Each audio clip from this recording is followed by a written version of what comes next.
Allez, go! Dimanche 31 mai 2020, on termine ce mois en beauté. Nous sommes au lendemain de ce troisième crash. J'allais dire fatal, mais je vais plus dire fatal parce que quand je suis d'humeur, j'arrive parfois à réparer mes bêtises. Et j'étais justement en train de me dire, quand on fait des conneries, ma foi, faut assumer. Vu les réparations que je lui ai déjà infligées, si je puis dire ainsi, je m'imagine pouvoir refaire de même cette fois-ci, parce que les pièces essentielles ne sont pas touchées, en tout cas les parties vitales, et l'arrière du fuselage est complètement intact, donc c'est d'autant plus dommage de juste jeter.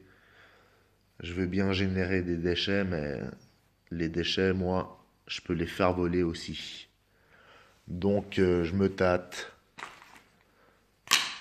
C'est quand même bien cassé de partout. Le moteur, on n'en parle même pas.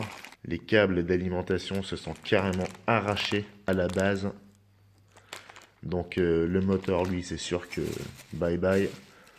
Le hatch et les multiples micro-pièces générées par le crash.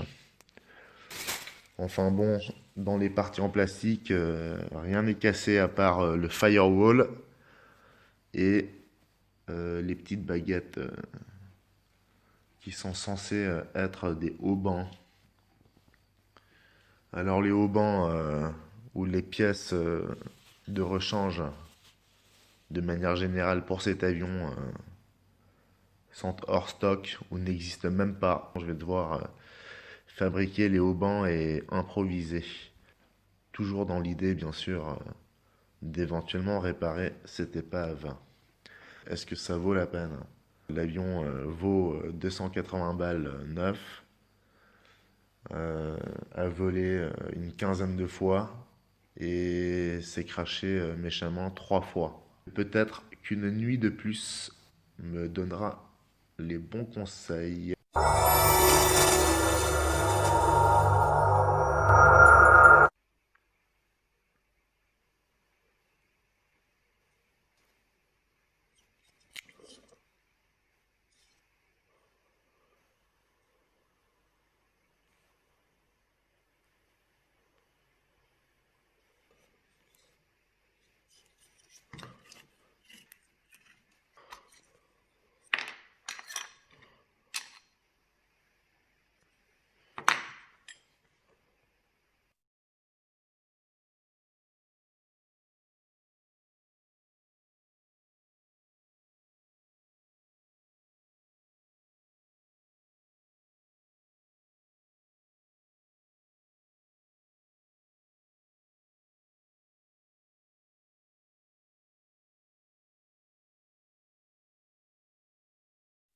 Allez, go!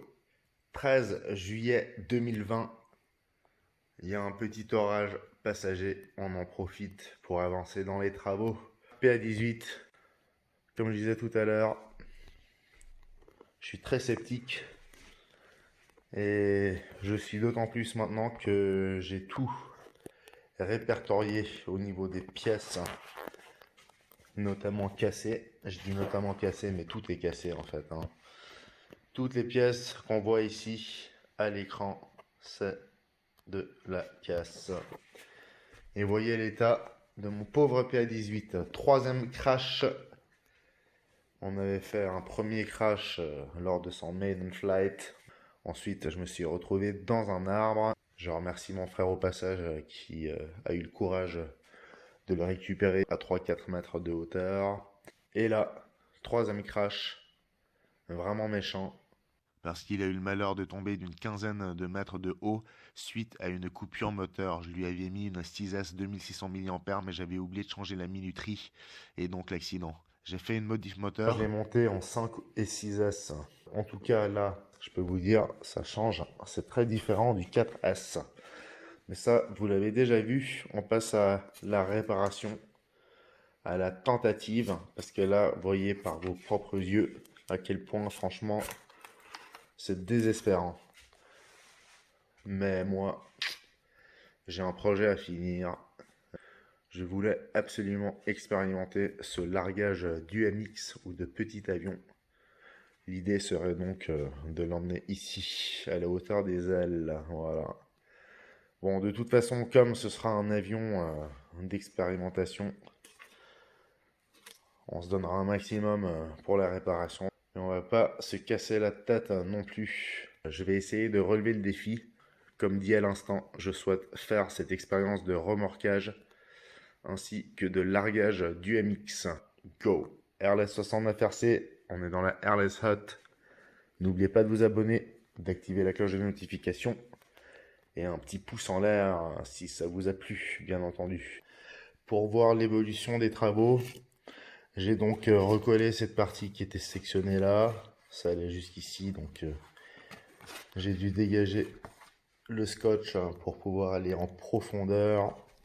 Devant, on avance petit à petit. J'ai surtout ajouté un fond en mousse, donc avec la fine couche cartonnée à l'extérieur. Il y avait une petite rainure, une petite fente dans laquelle j'ai pu intégrer une petite baguette. Et on passe à la suite. Ici, il y aura l'ESC. Je parle toujours dans l'éventualité qui revolera, hein, parce que la réparation, comme je vous disais, est très simple à réaliser. Même si c'est très long, parce qu'il faut beaucoup de patience, il y a beaucoup de cassures partout.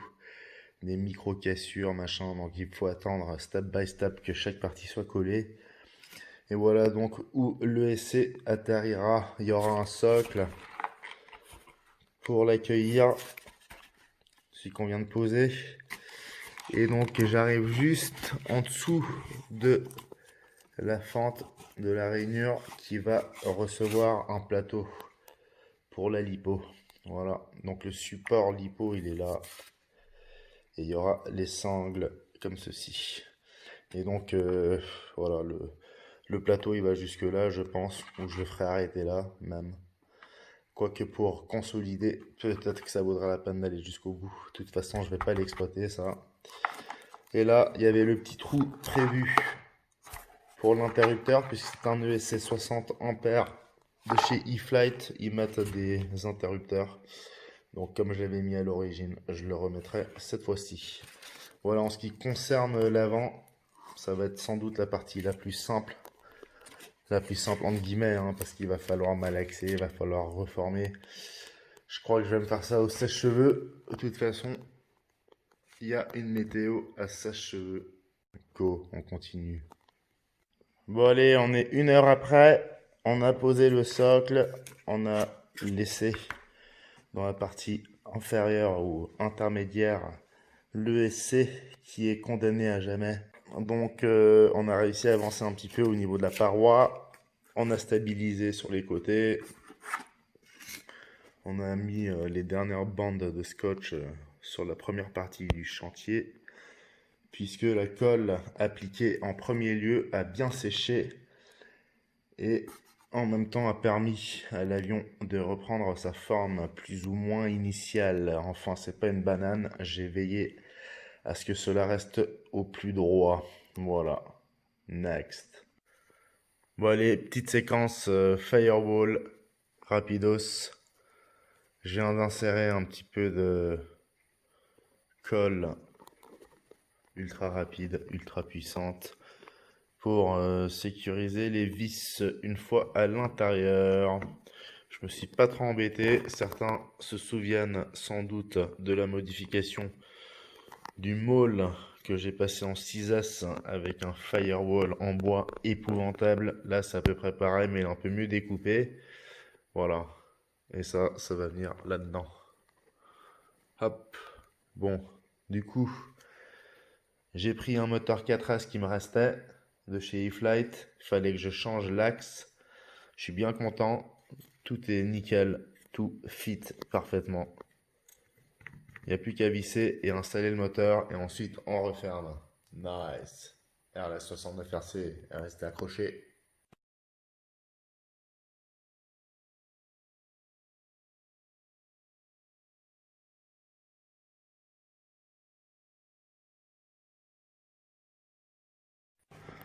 Allez, on est 2-3 jours plus tard et on vient de recevoir les 2 seules pièces, ou on va dire spare parts, qui existent, dont j'avais besoin, car je n'arrivais vraiment pas à les reproduire ou les réparer. Il s'agit du haut-banc qui est bien déchiqueté, c'est du plastoc ma foi, une chute un peu lourde et c'est mort, surtout au niveau des attaches.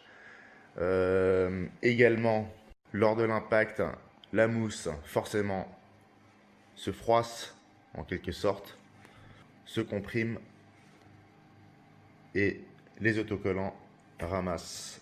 Voilà, donc parmi ces 2 objets retrouvés, il y a également la planche d'autocollant d'origine. Donc je me fais un plaisir de découper les parties qui sont vraiment amochées sur l'avion. Et donc ça donne ça. Voilà. Il était à peu près dans le même état que de l'autre côté. Et donc c'est quasiment comme neuf. Ça c'est pas mal parce qu'au niveau de l'aspect, l'esthétique, ça donne moins l'impression qu'il est défoncé l'avion, même si on voit bien partout ailleurs qu'il a subi de belles réparations. Mais l'autocollant, c'est la marque qui se vend, c'est l'apparence. Le plus important, c'est le travail que j'ai fait évidemment. Mais c'est sympa pour la petite touche finale de pouvoir compléter avec des autocollants neufs.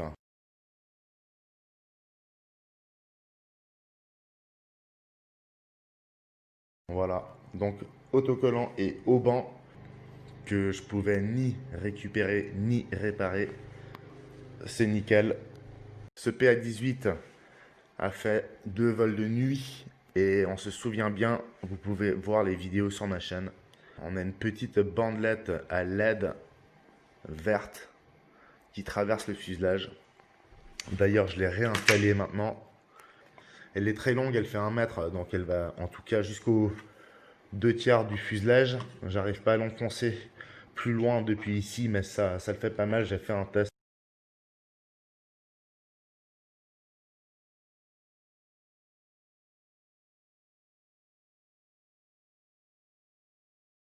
Lors de la modification, un moteur 4S 770 kV de chez E-Flite installé avec un ESC de 60 ampères avec interrupteur que l'on trouve sur les Carbon Z.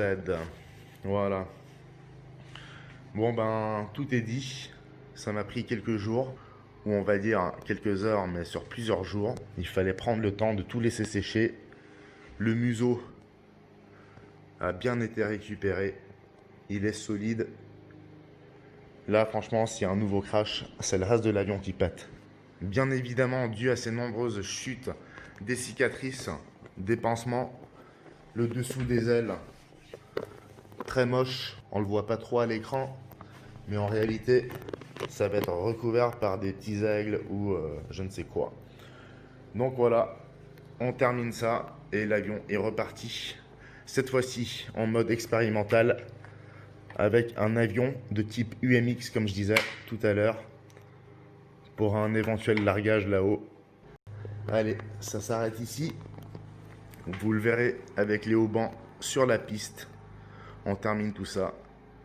Et on attend avec impatience la prochaine séance de vol. Merci beaucoup à tous pour le visionnage. Stay tuned, comme disent les Américains. Restez accrochés.